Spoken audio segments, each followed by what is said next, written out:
I personally think it's crazy that these cancer cells are somehow eating another cancer cell and they just combine to become sort of super cancer. I guess that's basic. Cannibalism, the act of eating your own species. Terrifying. There's something truly grotesque about it. There's something that just makes your skin crawl when you hear that, you know. And yet, in the natural world, it's so common.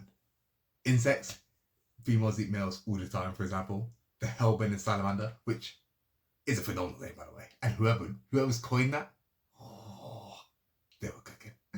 But the hellbender salamander, they eat about 10% of their young every single batch. That's 1 in 10. That's a lot. I mean, monkeys, tigers, bears, a bunch of different mammals. Even in the lab, you know, in the lab we raise mice, we rear mice. And it's a pretty poorly kept secret that if a mother gets really stressed just after birth, she'll have a little nibble.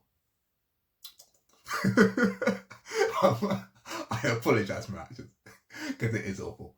But in reality, cannibalism is just a natural part of the world. And microscopically, it really isn't any different. We've known about cell and cell structures since the 1800s. They've been well known, we've characterizing cancer cells, and we also know that they happen in healthy cells as well. So yes, cannibalism is happening in you right now. You are a cannibal. So yeah, just remember, whenever you're next to a little hypothetical conversation and your friend goes to you, you know, if you're on a little desert island then, it's just you, me and one other person. How long will we last before we and you're trying to be all coy, you're trying to be all, I'll never do that. Never. You already have, bro. This is me in no way advocating cannibalism, by the way. You're a human, not an animal. So you don't eat people. Just in case that needs to be said. But yeah, interestingly, we see that in cells, like cells that eat other cells, they change. But actually, the cell that gets eaten changes as well. It doesn't necessarily have to die. Sometimes these cells can actually survive in the host cell and thrive.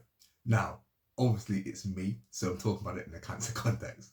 And I personally think it's crazy that these cancer cells are somehow eating another cancer cell and they just combine to become sort of super cancer. I guess that's basically what they're doing. So today we're going to look at their skin and see how this works. Today's study was performed by Hannah Mackey team from the University of Leicester. They want to see how cell and cell structures actually form.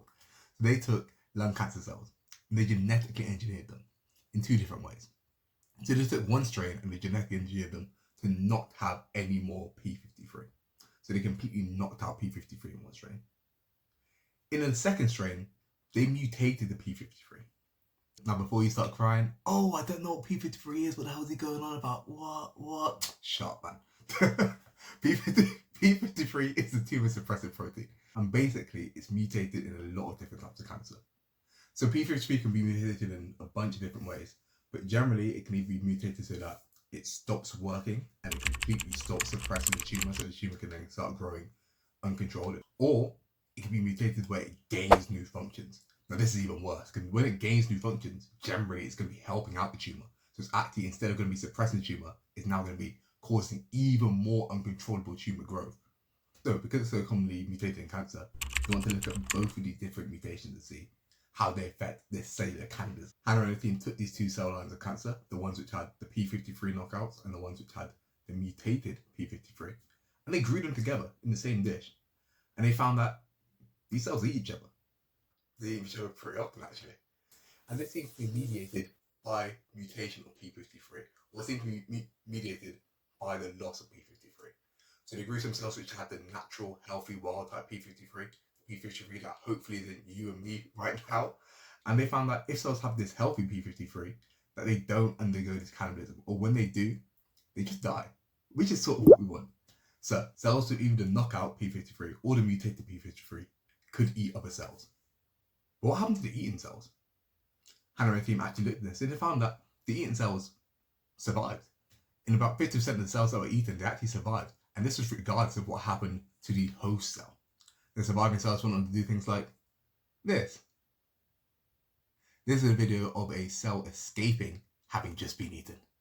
He was in there for, don't really like this, to be honest. I'd rather not to be inside someone. And he just left. He also went on to do things like this. This is a video of a cell dividing inside another cancer cell. Now, this is sort of kind of crazy, and I just want to talk a bit about the psychology of the cell.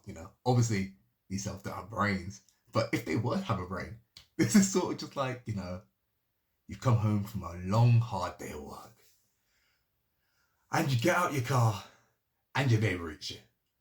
Now, once you're inside your neighbor, you're thinking, hold on, this ain't too bad. No taxes. It's kind of quiet. It's kind of warm. I can live here. And you just start dividing, raising a family. That's crazy. I don't know. That's just so insane to me. So anyway, you have these cells that are now existing just inside of cells that have eaten them. And again, this wasn't dictated by what the outside cell was doing. So in some cases, the host cell actually died. But even if the host cell died, the cell that was inside that had been cannibalized could actually survive and could escape this event. So Hannah and the team then want to see what was the difference between the cell lines that had the p53 mutant and cell lines that had the p53 knockout. Especially they want to see how this was different in the host cells. So they looked at them both. They found that the p53 mutants were much more resistant to cell death. When these cells had eaten another cell, when they engulfed another cell and they had this other cell inside them, the host cells would then try and divide because they're cancer cells. That's what they do. So they try and divide, but there's another cell in the way. So oftentimes this division would just not work, it would just fail. They found that in these p53 knockout cells, that this failure in division would cause cell death in basically all of the p53 knockouts. In the p53 mutants, they were able to survive this event and they were able to have daughter cells via tripolar mitosis. For those of you wondering, it shouldn't look like that. Tripolar mitosis is basically a form of cell division. So generally in cell division, it happens by bipolar mitosis. This is when you have two spindles at each in the cell. It's very, very calm. It's very, very collected. It's very, very controlled. This causes two daughter cells to be produced. And they're virtually identical in terms of genetic code. I mean, plus or minus a random mutation, but virtually the same genetic code. Tripolar mitosis is not calm. It's not collected. It is not controlled at all. Basically, there's too much DNA in these cells. Because of that, you need more than two spindles. You need 3 spindles. And blah, blah, blah, blah. Biological ish here, biological ish there. Basically, you get a genetic lottery. And it causes the production of 3 random mutated daughter cells. Ugh. Now, for those of you sort of wondering, you ever played Fallout? This is just sort of like rad roaches. This is just super mutants. This is Fallout shit. This is mutated shit. This is not what you want at all. And it's one of the reasons that you're causing this super cancer to be formed during this cell cannibalism, effectively. And I just wanna take a moment to explain to you how insane this actually is. These p53 knockout cell lines, they are already immortal. And yet they've experienced something so biologically heinous that they're like, I've just got to, this is crazy, I've got to die. And these p53 mutants are walking off like it's a Tuesday? Pardon? What do you mean? Immortals are fooling around you and you're acting like it's just, you're acting like this is just a random everyday occurrence. This is just a regular walk in the park for me. That's insane. Absolutely insane. Bodying orders killing immortals. That's just don't even say. Alright, we're moving on. So Hannah and team want to see whether this had any effect in actual living models, in vivo models or in patients. So they looked at this in mice, and they found out in mice with tumours, mice which had more of these cell tumours, more of these cannibalized structures, they had much larger tumours.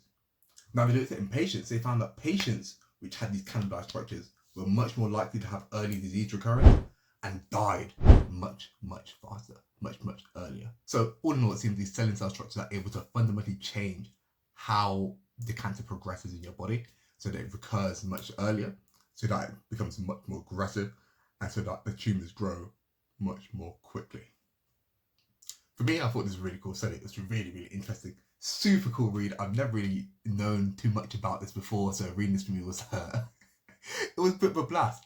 Also, the pictures were beautiful. Like, I mean, that obviously the quality the quality ain't really there. You know, a lot of labs were using like 360p, but these pictures were really, really beautiful. I really enjoyed reading this study.